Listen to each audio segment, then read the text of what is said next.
I regularly ask potential coaching clients, what do you want? Sometimes they'll say something along the lines of, I'm too scared to say it out loud. What if it doesn't come true? When they finally share their secret desire with me, it sometimes includes walking the stage at their company convention. Then I'm able to let them know that I have a process to make that happen.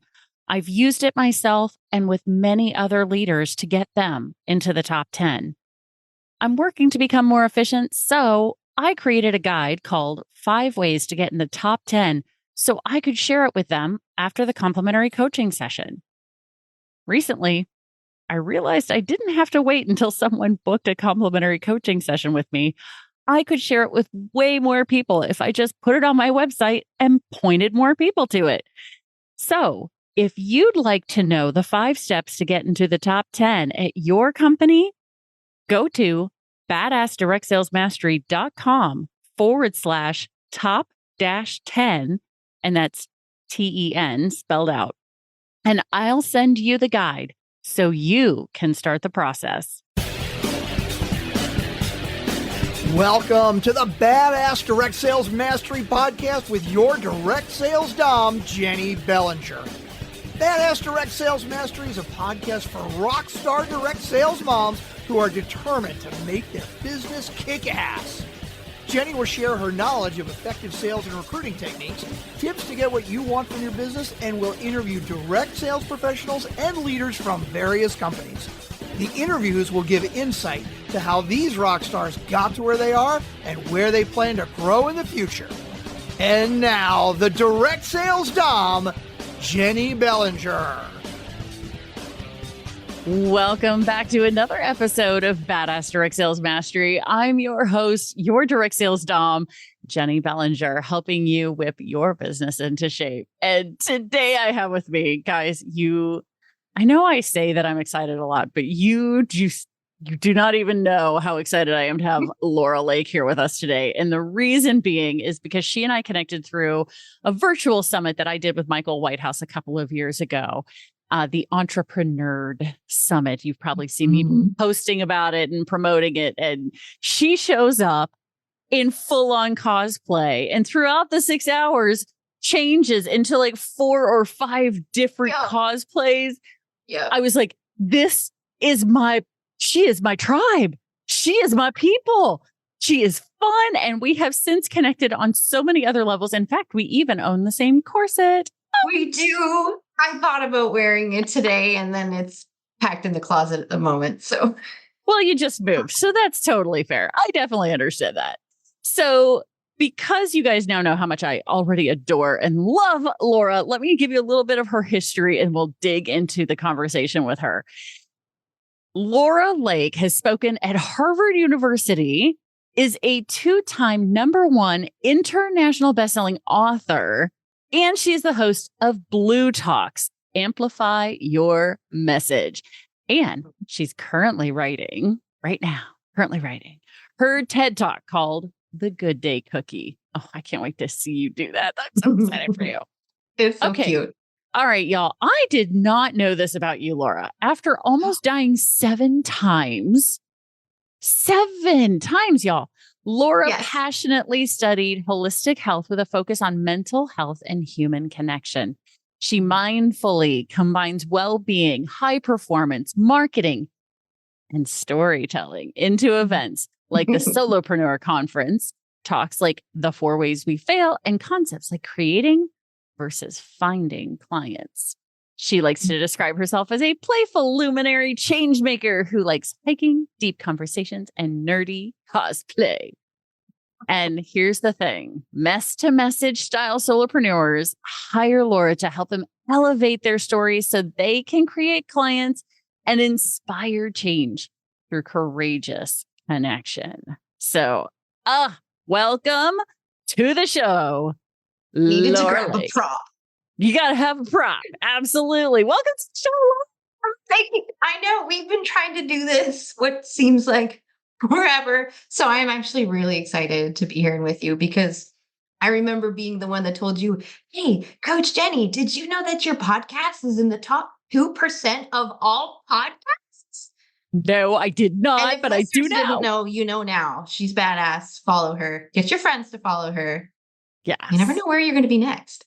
Exactly. Exactly. And I thank you so much for that because it's so interesting. All of the accolades that my podcast has gotten, it's because someone else introduced me to, did you know that you're on this? With the exception, there was one thing that I found by accident, which was I was looking to get on other direct sales podcasts. So I went to Google and I typed in a thing that was like, top direct sales podcasts.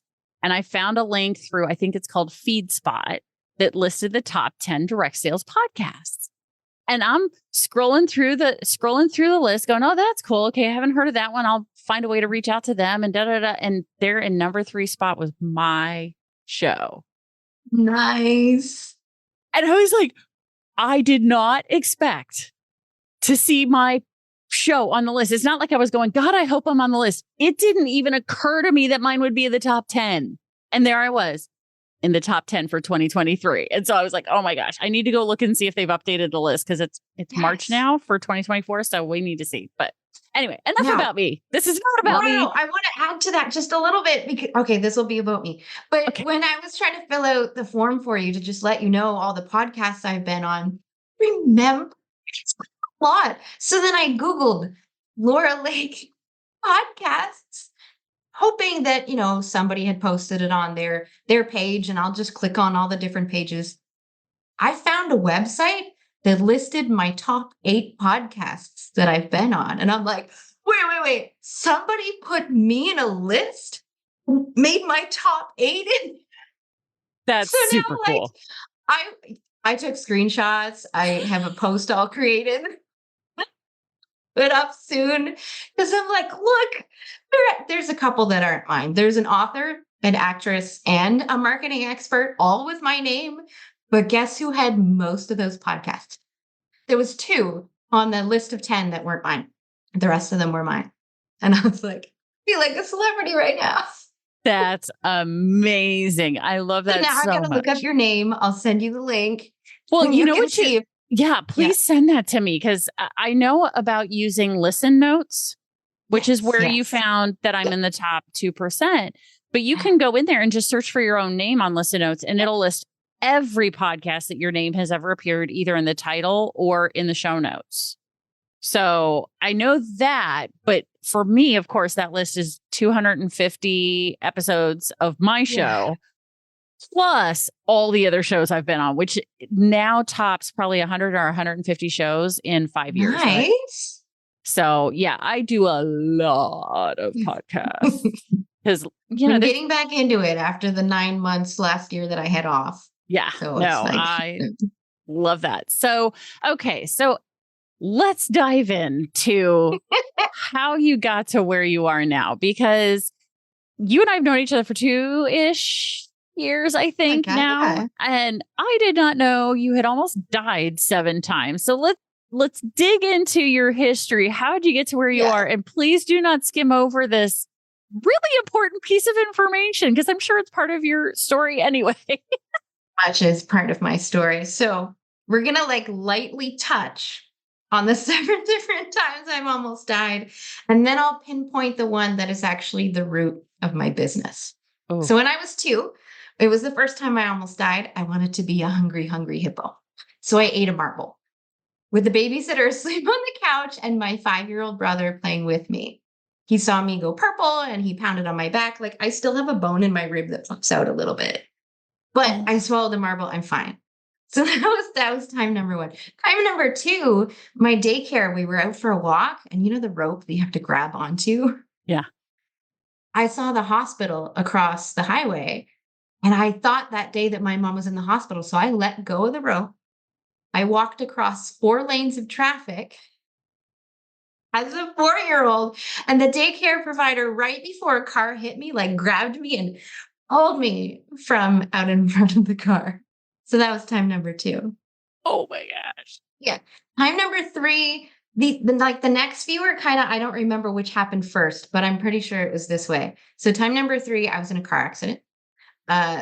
Wintertime, slush, horrible. Okay. You can't really deal with slush. One side is a cliff like horrible mountainous cliff. And the other side was just a really deep ditch with lots of snow. So we almost went off the cliff multiple times. Last second, we turned around and went into the ditch and we were like over sideways with the car. So that was number 3.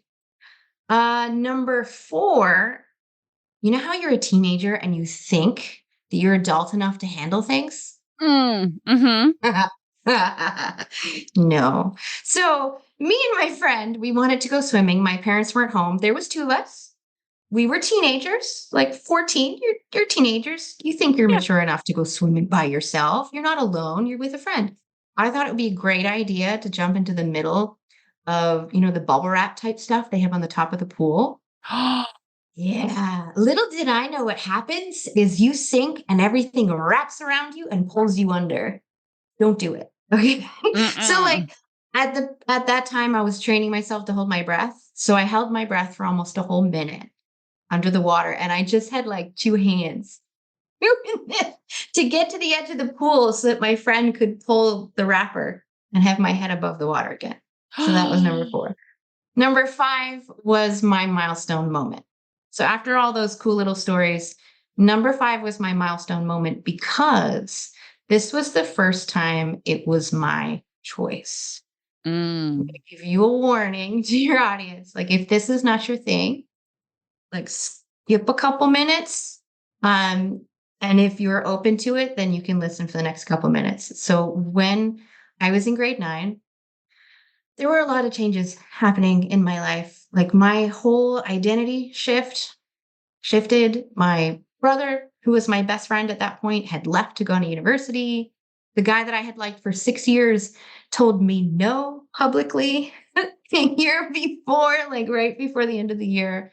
All of my girlfriends rejected me. And we switched schools. I was no longer on the jungle gym, like just everything crashed and burned. So because of all of that rejection, I was like, what's the point? Why am I still here? I didn't feel loved. I didn't feel connected. And that's the key part here is that I didn't feel connected, even though I was surrounded by people that loved me. I didn't feel it. Okay. So then I attempted suicide in grade 9. I actually tried to drown myself in the tub. It was the thing that I had feared the most. Oh. Just because it was just trying to get some sort of emotion to come up. Because at that point, I was numb. And in the Yeah. last book that I wrote, the second one that became an international bestseller, I was talking about this in more detail. And really what that looked like was I needed to surrender to that moment. Mm-hmm. Because I was a straight A student. I had never failed at anything. And I'm sitting in the tub and I realized I failed at the only thing that I wanted to do left. Mm. And I went, well, shit. And that was my moment of surrender because couldn't get any lower than that. Mm-hmm. My way out didn't work. What now? Well, whatever. Like life, just do what you need to do.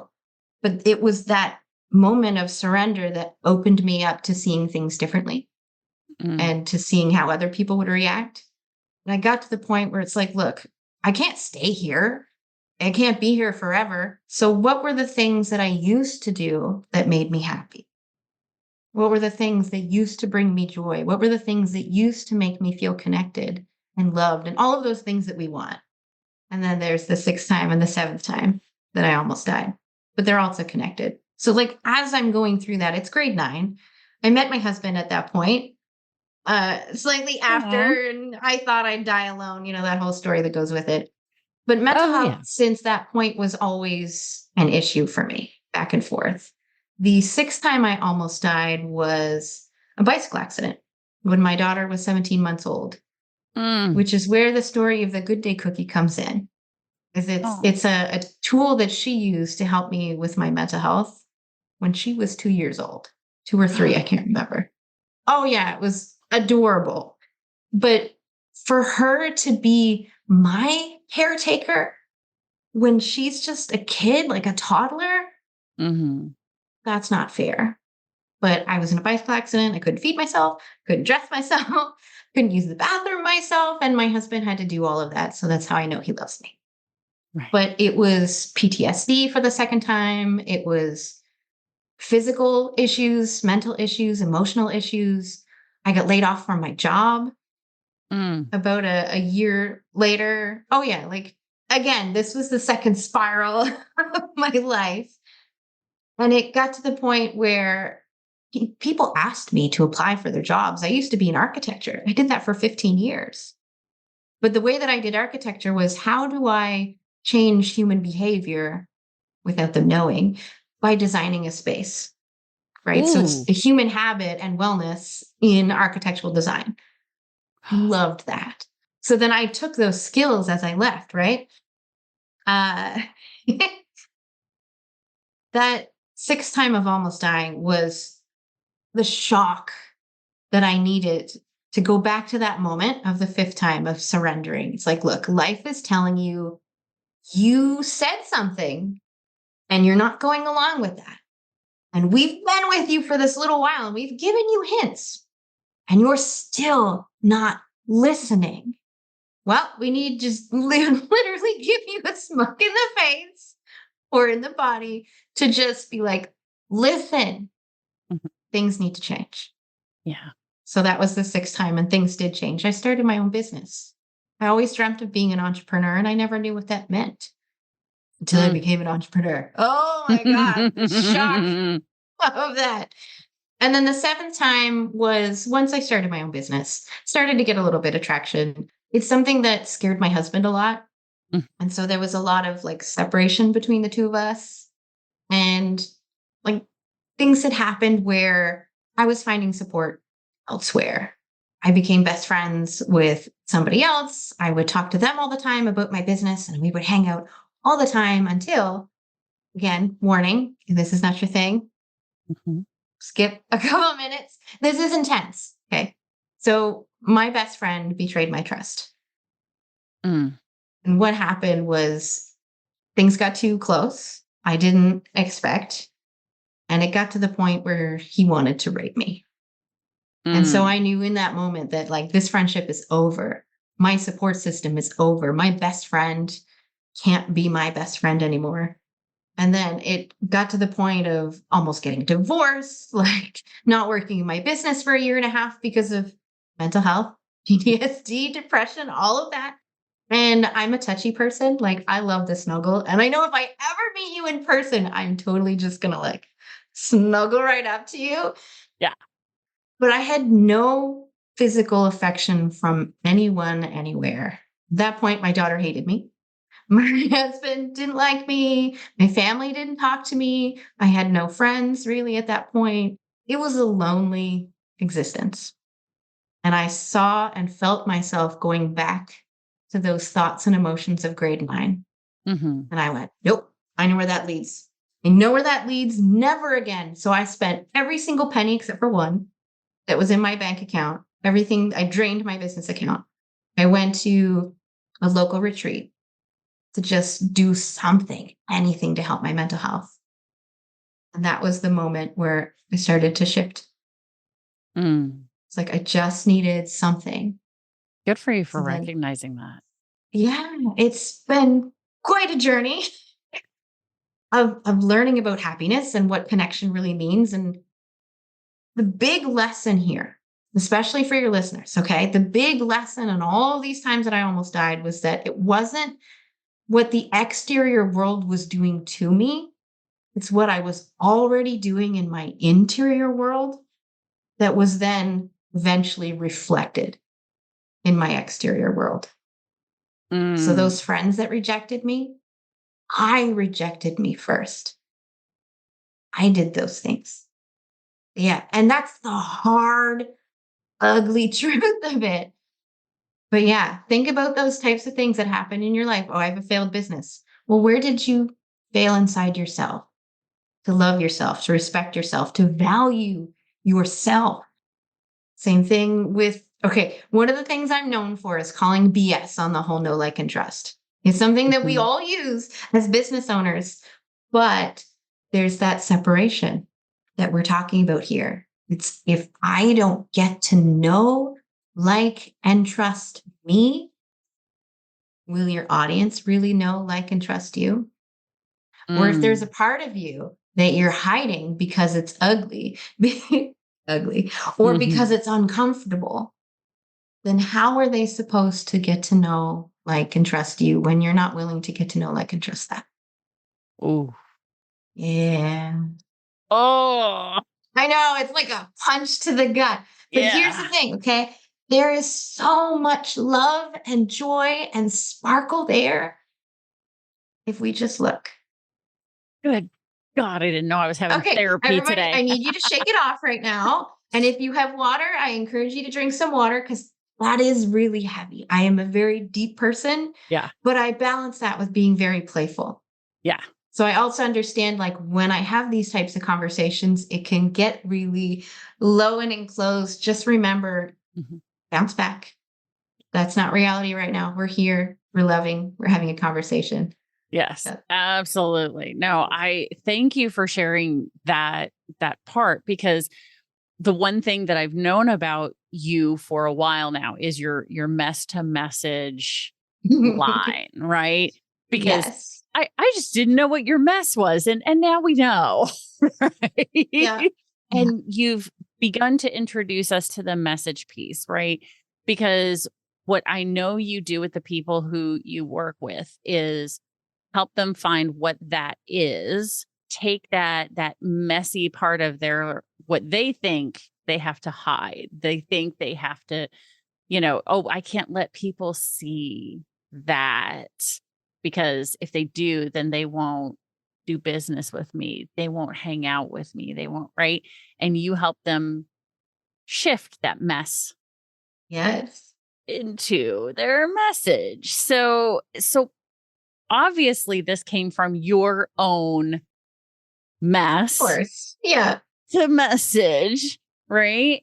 And so if you can give us like the 30,000 foot overview, like I don't want all the details of how to do this because I Yep. know you work with people very closely and they pay good money to get to do this with you. But what does that kind of look like to go through and why do people want to take their mess and turn it into their message? What outcomes are your clients getting from participating in this process and putting that out there? Now's where the prompt gets involved. Okay, so the 30,000 foot view here is that the way that we are currently marketing and doing business and having conversations is this whole idea of finding clients. Like they're just magical beings where you're like, go shopping and I'm just going to pick them off the shelf. There are such a few percentage of people who are actually ready. They usually they've already done the beginning stuff. Some of them might be beyond you, who knows? But Right. there's such a small percentage of people who are ready. Then Yeah. there's a bigger percentage of people who are ready to be ready. And then there's a huge percentage of people who hide. And I'll explain Mm. this as an analogy because Mhm. I'm visual and I love that stuff. So I call it the deer analogy. The deer are in the field. You can see them.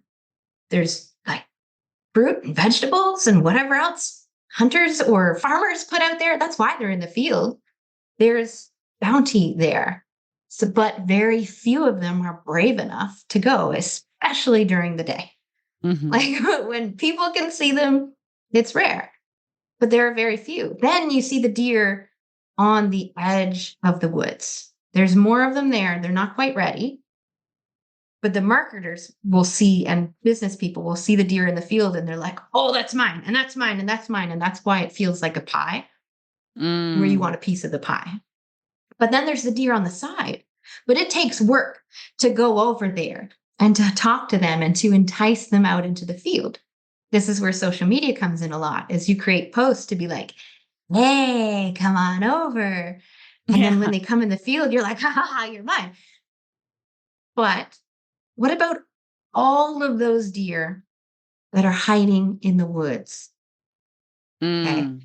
When we use our stories to identify where the deer are hiding. The deer are the people, right? They're your ideal clients, in case you didn't get that part. When you use your story to identify where they're hiding or to identify them without calling them out, this is the difference. We're not shaming them. We are empowering them. We're giving them the choice. So here's what it looks like. I'm walking through the woods, and my dad taught me that when you're deer hunting, because we're from the country, and oh my God, deer stew, delicious. When you go hunting and you're in the woods and you're looking for a deer, you never see the deer. It's so rare to see the whole deer. So he's like, look for the birds.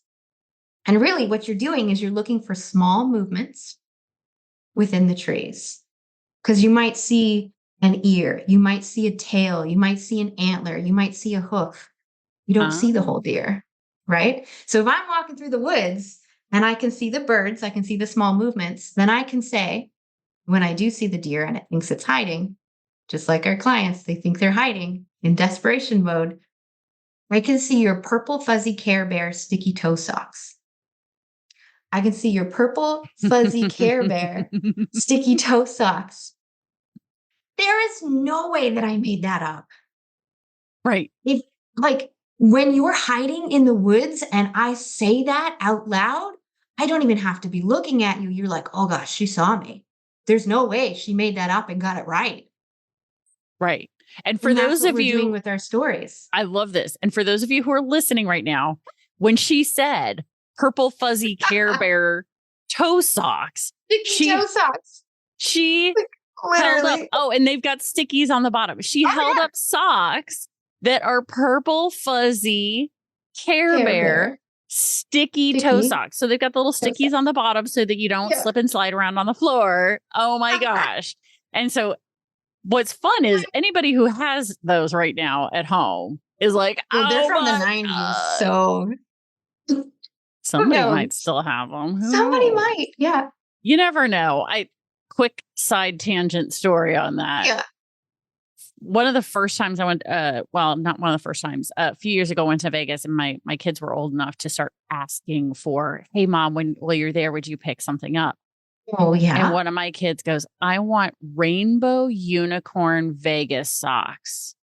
And I was like, okay, honey, I'll try my best to find rainbow unicorn Vegas socks. By God, guess what they had in one of the gift shops? Rainbow unicorn Vegas socks. Sold. I was like, hurry up and grab them. Yeah. Because, oh my gosh, this kid manifested an actual thing. Yeah. So cool. Anyway, so you held up the toe socks there for everybody. The purple fuzzy Care Bear sticky toe sock. I used it as a way of just being able to come up with a rhyme that was a tongue twister. Purple fuzzy Care Bear sticky toe socks, purple fuzzy Care Bear sticky toe socks, purple fuzzy Care Bear sticky toe socks. So to say it really quickly is really difficult. And I did that on purpose. I love it. But really, okay, so what we're doing with the purple fuzzy Care Bear sticky toe socks is just a metaphor for what is it in your story that is so unique and such a gem that the only people who can identify such things are the ones who have been there before or have the same thing, right? Yeah. Which requires that personal experience, but it's very uncomfortable to go into the woods. It's very uncomfortable to put yourself out there and look for those things within yourself first, right? Because that's how you know where the deer hide. Deer don't hide in the river. Deer don't hide in a field or in a clearing in the middle of the woods. They tend to hide in little lulls, right? So if you've never searched for a deer, if you've never been there and seen where they actually sleep or hide from storms, how do you know? Did somebody tell you? But if you walk through the woods, are you going to find it? These are those gems that I'm talking about in the storytelling. Is they are so personal. You can't really Google these things. You can't ask AI about these things. That's what people gravitate to. And then when you talk about that and you share that, again, without shaming them, but by empowering them instead, and with that empathy and compassion, oh my God, people Mm. love you because now it's their choice. Mm. Choice is so important. I don't want to feel icky. I never want to feel icky. Right. I want it to be about love and support. It's like, look, I'm here playing, and that's what we do in the woods once we say, I see your purple fuzzy Care Bear sticky toe socks. I'm headed to a field where there's some corn and some apples. Do you want to come with me?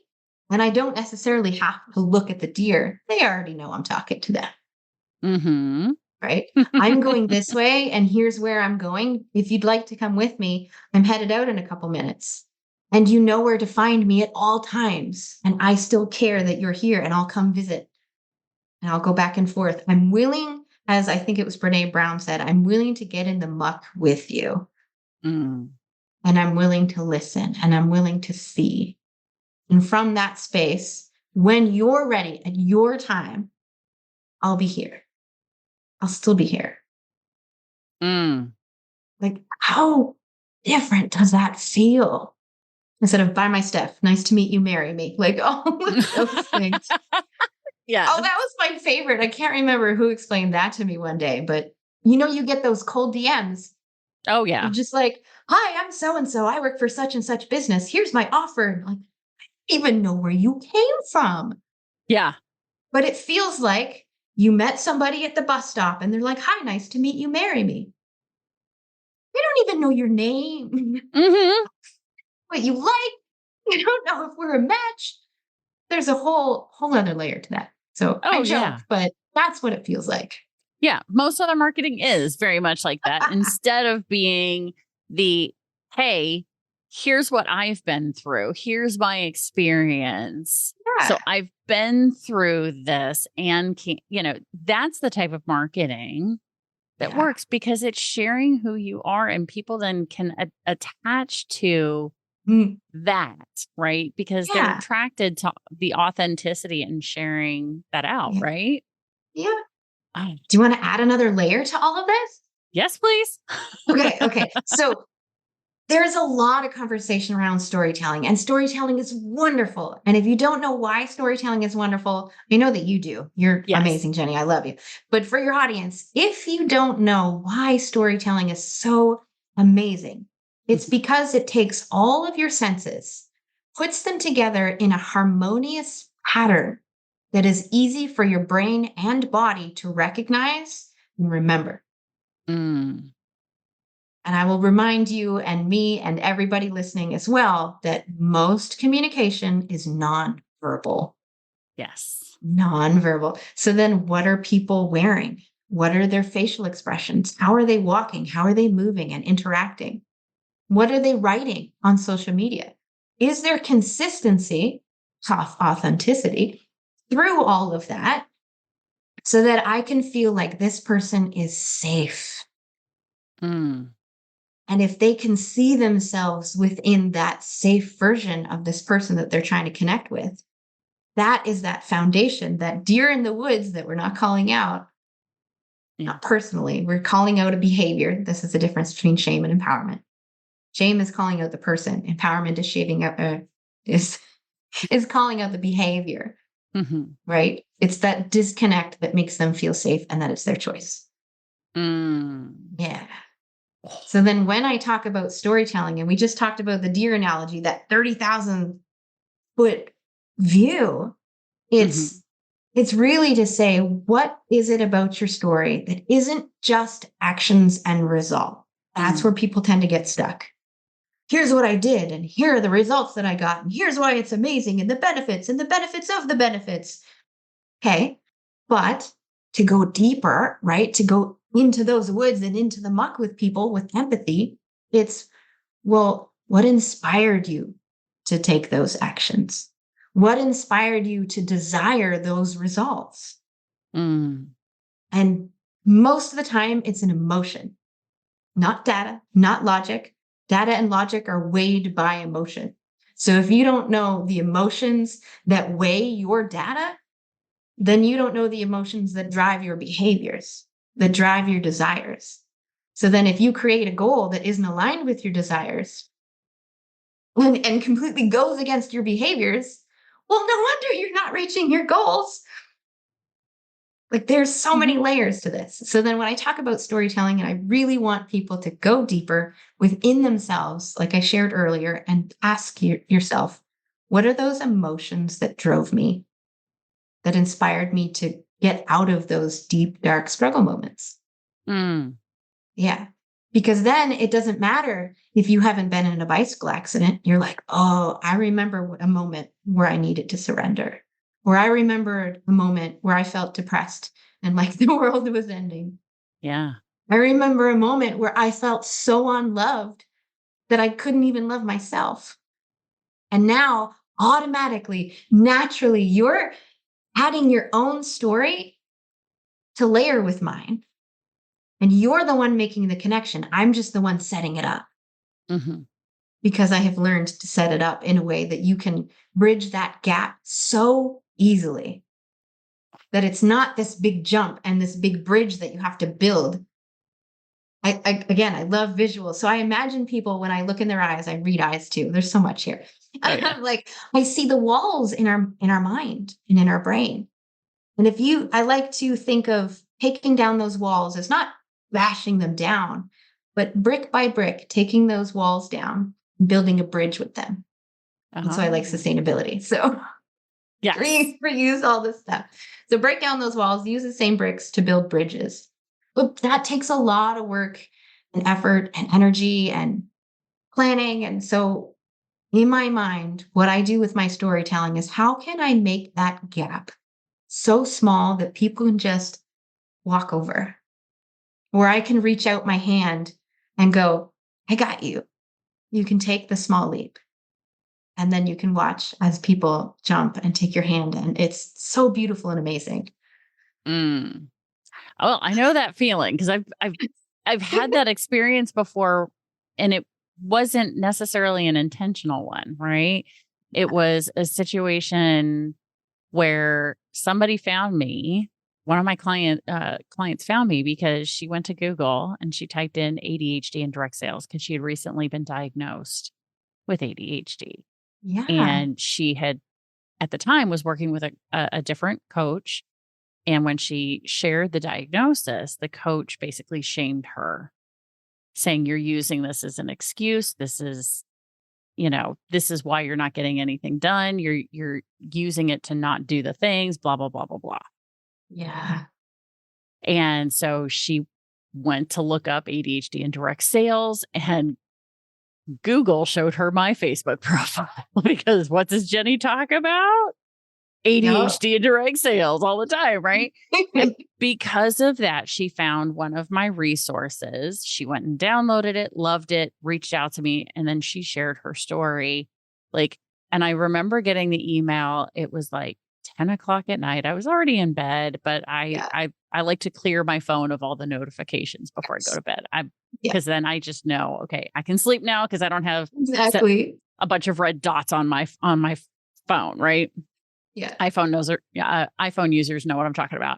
And I remember opening that email and reading. She just shared her entire story. And by the end of it, I'm bawling, like literally just tears going, oh my God, I know that feeling. Yeah. I had teachers say it to me so many times, even though I wasn't diagnosed with ADHD. Oh, you're using that thing as an excuse, or you don't really forget that much. You're too smart for that, blah, blah, like all the ADHD things, right? Yes. Every one of them came up for me in that moment. I was like, oh my God.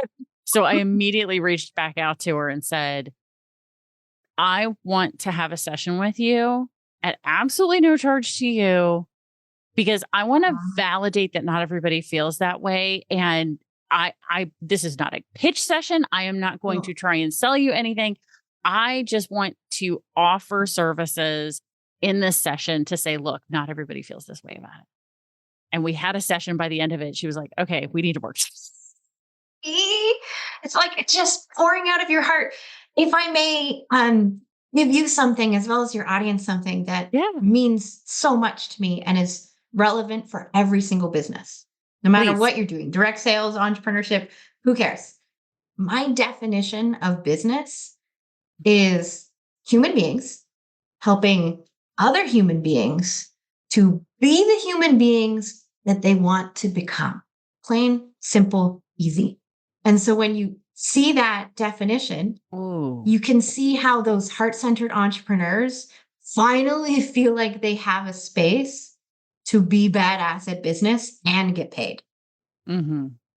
Because I just posted a reel, I think it was last week, about catching myself in old habits and old mindsets of me saying, I help people. It's like, oh, Laura, no, don't do that. I was a volunteer in my business for about 7 years. Oh, Well, it was absolutely horrible. I know better now. yeah. But back then it was, I help, I help, I help. And so I spent most of my time doing one-on-one calls with people, just having conversations and never had time to do anything else.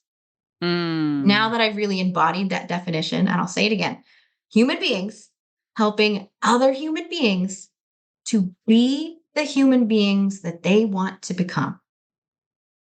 That just feels so good inside and out. So Yeah. now I can look at my business and I go, yeah, I can help facilitate that. Yes. I like to service. I like contribution. Like, what other words can I use that also can have the connotation of money? Because money, I'm reminding us, dear audience, like money is the energy of love, appreciation, and gratitude.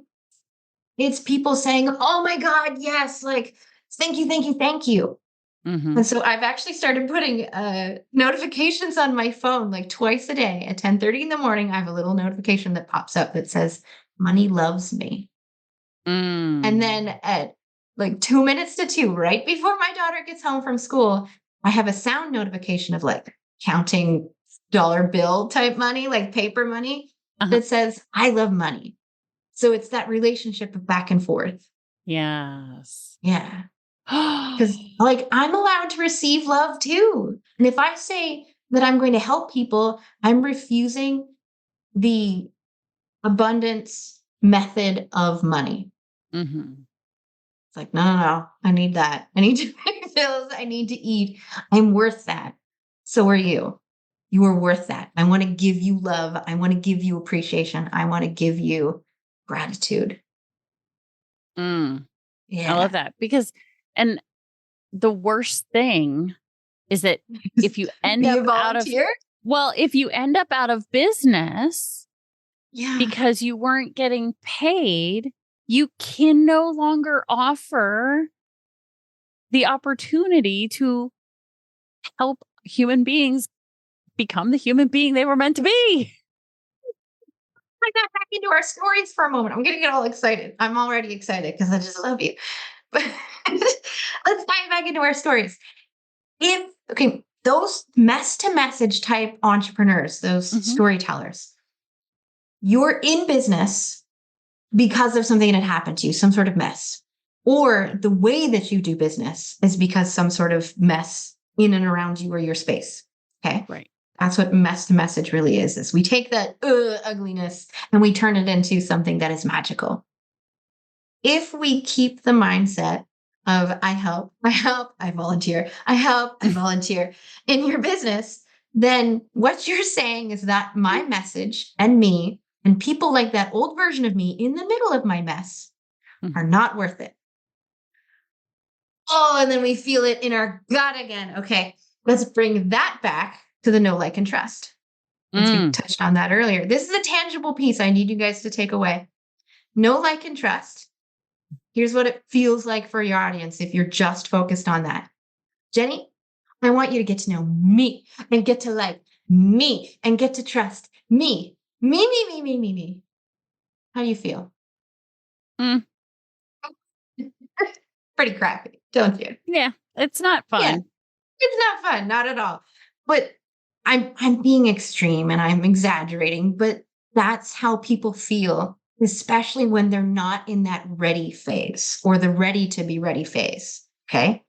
The people hiding in the woods, they tend to be in that lower energetic, that lower emotional field. And so they will take everything that you do and say, especially the nonverbal. I'm tying it all in right now, especially the nonverbal, as something that meets their lower vibration and negativity, no matter how much of a positive spin you want to take on it. So if you just take the know, like, and trust, me, just at face value, that's what you're saying to those people. Right. So how do we shift that? Right. How do we go from finding clients to what I call creating clients? It really is that journey. I know. Like, wait, we can just create it? Yeah, it takes a little more work and it takes a lot more courage, which is why people don't do it. Mm. But what that looks like is, okay, again, if you're my ideal client, my audience, what I'm saying is, as a mess-to-message solopreneur, I have gotten to know, like, and trust that old version of me that was struggling, complete with arm flailing behind me. I'm sure that was on the listening version of the podcast. Okay. That old version of me. I have gotten to know them deeply. I've gotten to like and love them as they are without needing to change. I have learned to trust them again as they are without needing to change, because they are badass people too, but in a bad spot and just need a little support. Like, they got this. Okay. So that's the first step, is me getting to know, like, and trust myself, both today and in that old version. So step one is today, because it's nice and easy. Mm. Step two is that old version of us, the struggled version of us in those deep, dark moments. And then from that space, I have now created a safe space for me, foundation for me, for which I can stand firmly and confidently. From that space, I can reach out to other people through my story, which we talked about, through the emotional dips. And if you've never heard of the dip, it's kind of like the hero's journey for storytelling. It's a structure for story, only a lot simpler and easier to tell people. The emotional dip that goes with that is that fire, that gem, that empathy piece that gets into the muck, that goes into the woods and helps you identify where the deer are hiding. As I hold up my purple fuzzy Care Bear sticky toe socks as a reminder for our stories. Yeah. And then from that space saying, okay, I've gotten to know, like, and trust me as I am. I've gotten to know, like, and trust the old version of me as they were without change. I will keep putting that in there without asking them to change.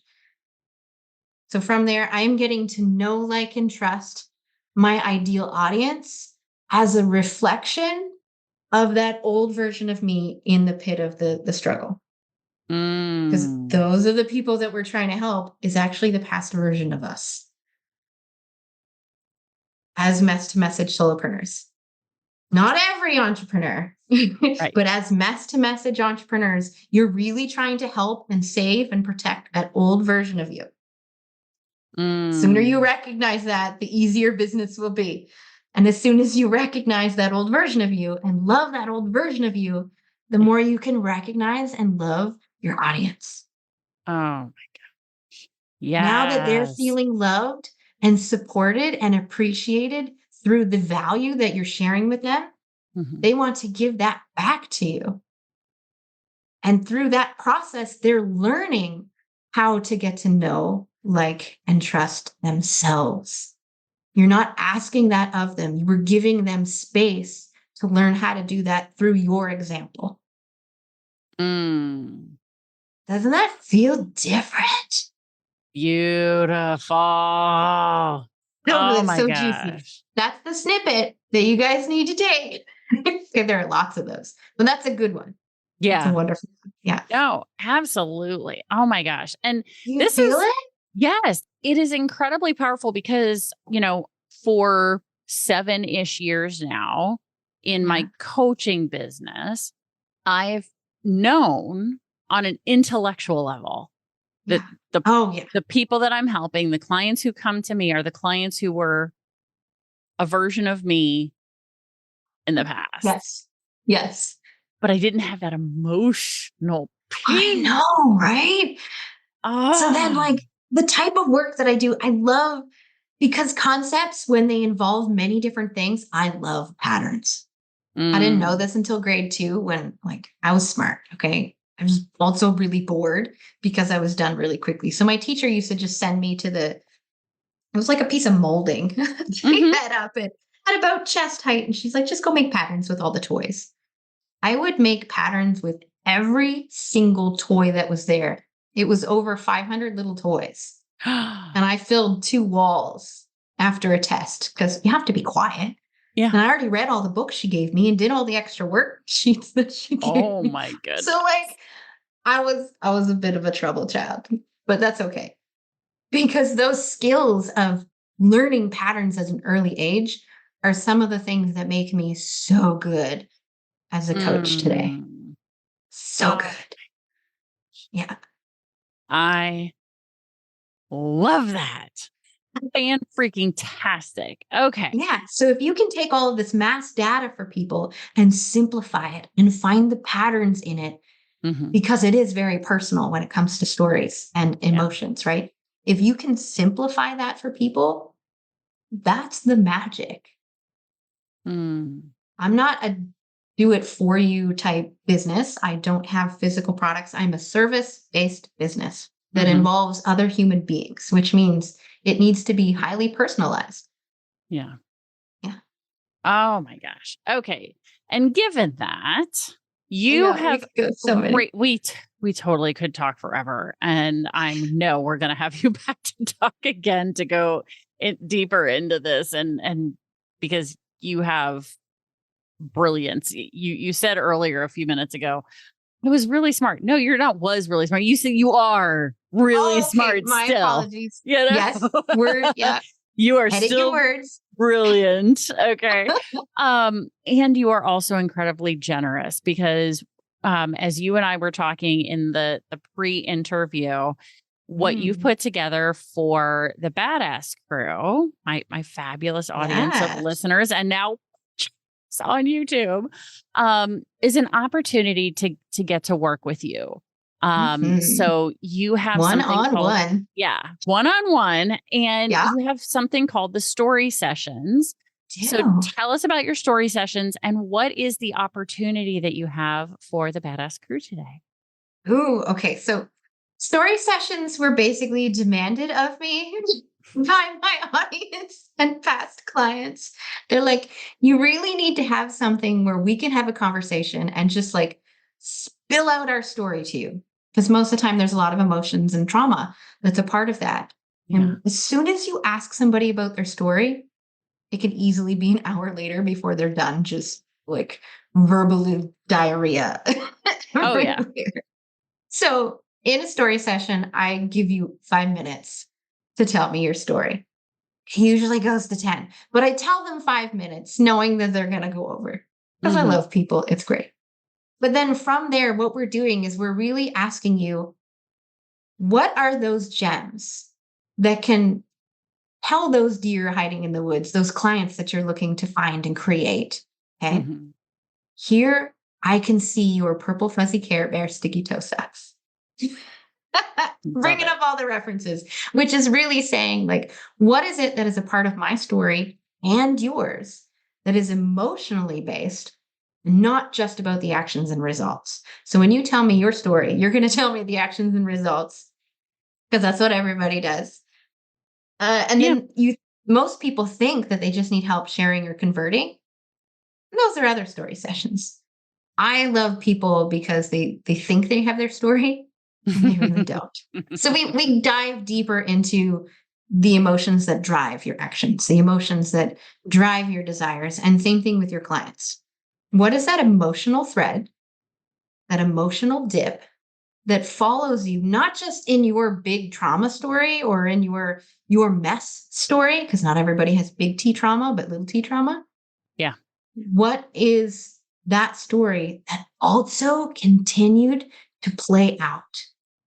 And that's Mm. that pattern that we're looking for. So you tell me your story and I give you feedback based on what I hear, just so I make sure that I get all of the information correct. Right. And then I get to share with you the things that I heard that you didn't say. Oh, that's Ooh. And then I fantastic. ask a lot of hard questions about those milestone moments to Mhm. really dig deep and get clear. on what it is that you need to share with people, but not necessarily verbalize with people. Mm-hmm. So when I shared with my story, did you know that it was a story about rejection to connection? Yeah. Yeah, now you do. Now I do it. But It makes sense now, but at the time, no, not necessarily. No. Yeah. So my clients are almost always rejection to connection or something along those words. It's the same type of energy, Oh, right? okay. Yeah. Yeah, that But I makes don't have perfect to sense. verbalize that. If I show that and I give examples of that through my stories, you're connecting with it without me having to say it. These are the types of things that I want to do with people with their stories to elevate them from where they already are to not just find clients, but create them. Yes. So now no matter what 50 different tools or 100 different titles you have for yourself, where are my multi-passionate entrepreneurs? Oh, they're Right? raising their hands, right? Oh, yes. Instead of trying to market to one of those or two of those in hopes that somebody will get you, what we're doing is we're creating that thread, we're creating that consistency behind anything you've ever chosen and anything you will choose in the future. So the consistency is the emotion and the emotional journey that you've gone through and continue to up level, not the skills that you have. Oh, yeah. No kidding. Oh, yeah, that's the juicy part. So that's really what we do in a story session. So now you can use it on your social media, you can use it on a podcast or on stage, as long as whatever you're talking about has that undertone of your emotional thread, you're good. And so what you're offering to the Badass Crew is you do a scholarship where you offer the opportunity for somebody to do one-on-one with you, this story session. Yeah. And you do it a few times throughout the year, right? Yes. So the link that we're putting in the show notes is the opportunity for any and all Badass Crew members to go sign up to apply for the scholarship. And every time she opens it up for another round, your name stays in the list to possibly win and earn that scholarship. So go to the show notes. For those of you who are longtime listeners, you know exactly what to do, how to get there. But just in case this is your very first time ever listening to the Badass Direct Sales Mastery podcast and you're like, show notes, what are those? How do I find this? All you're going to do is grab your phone, assuming you're listening on a phone, click on today's episode, scroll down below Laura's beautiful picture, and you will see show notes, which include the story session scholarship link directly where you can go fill out the form and be a part of the drawing to get this at no charge to you and be able to get the benefit from this. So Laura, and then of course, if you're watching on YouTube, just look below the video, right? Like right down here in the description, right there. Do you see it? Do you see the giant link right there? That's the link for short for Laura's application for the scholarship. So Laura, in case they want to reach out to you because they're like, yes, I want the scholarship. And I also want to get to know you more and I want to learn more about this. And how would you like them to reach out to you to connect with you? Oh, definitely. Best way to reach out to me in my favorite way is actually through Facebook Messenger, just because I get a ding on my phone and I can see it. Yeah, exactly. Otherwise, it can get lost. So there you go. So, of course, down in the show notes and down in the description, we've got her links to all her social media. Connect with her through Facebook if you're a Facebook person. Find her on Facebook Messenger and shoot her a quick message and say, hey, I was just listening to you on the Badass Direct Sales Mastery podcast, or I was watching you on YouTube. Would love to connect with you. And so, Laura, this has been fantastic. Thank you so much for sharing this with my Badass Crew, because I know this is going to make a really big impact for some people. And you know, I could literally feel the energetic waves happening, even though they haven't listened yet. But when they I'm feeling it now, because that's the thing about the space-time continuum is I know that there's going to be impacts for people. I can feel it now, even though they're not listening to it until like a few minutes later. So thank you so much, Laura. I so appreciate you. Oh my gosh. Thank you. Thank you. I'm sending so much love to you and so much love to your listeners. Like, just do something, take action for you, and love, appreciate, value yourself. So Mwah, sending so much love. What a beautiful way to wrap this up. Thank you so much. And badass crew, you know how this goes. Stay tuned because there's another badass episode on its way. Thanks for listening to the Badass Direct Sales Mastery Podcast with your direct sales dom, Jenny Bellinger. Why are you waiting to go to badassdirectsalesmastery.com? Don't make the dom get her whip. If you enjoyed this episode, make sure to share it with another rock star that you know in direct sales after you subscribe to the podcast so you won't miss any future episodes. You can also check out the show notes for links and any contact information mentioned in today's episode. We'll see you next time.